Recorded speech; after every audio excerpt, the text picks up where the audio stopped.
रात्रीची शांतता आणि अचानक कर्णकर्कश आवाजांनी दणाणलेला परिसर. मोशी इथं शुक्रवारी उशिरा घडलेल्या भीषण अपघाताने नागरिकांची झोप उडवली. सुसाट वेगात धावणारा एक अवजड कंटेनर आणि त्याच्या स्टीअरिंगवर मद्यधुंद चालक. पुढे जे घडलं ते अक्षरशः थरारक होतं. चाकण हवेली रोडवरून टाटा मोटर्सच्या दिशेने जाणाऱ्या या कंटेनरने बोऱ्हाडेवाडीतील राजमाता जिजाऊ चौक परिसरात अचानक नियंत्रण गमावलं.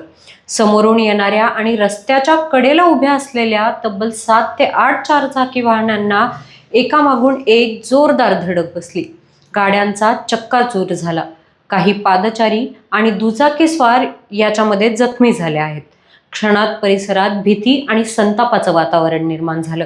स्थानिकांनी तत्काळ मदत कार्य सुरू करत जखमींना रुग्णालयात दाखल केलं. या दरम्यान भोसरी MIDC पोलीस स्टेशनचे पथक घटनास्थळी दाखल झाले. चालकाची वैद्यकीय तपासणी केली असता तो मद्याच्या नशेत असल्याचं प्राथमिक तपासात स्पष्ट झालं आहे. इथे प्रश्न मात्र कायम आहे. अशा निष्काळजीपणाला आळा कधी बसणार? रस्त्यांवरील बेफाम वेग आणि मद्यधुंद चालकांपासून सामान्य नागरिक सुरक्षित कधी होणार असा प्रश्न आता नागरिक विचारतायत. यावर तुम्हाला काय वाटतं? कमेंट करून नक्कीच सांगा आणि पाहत राहा न्यूज डॉट्स.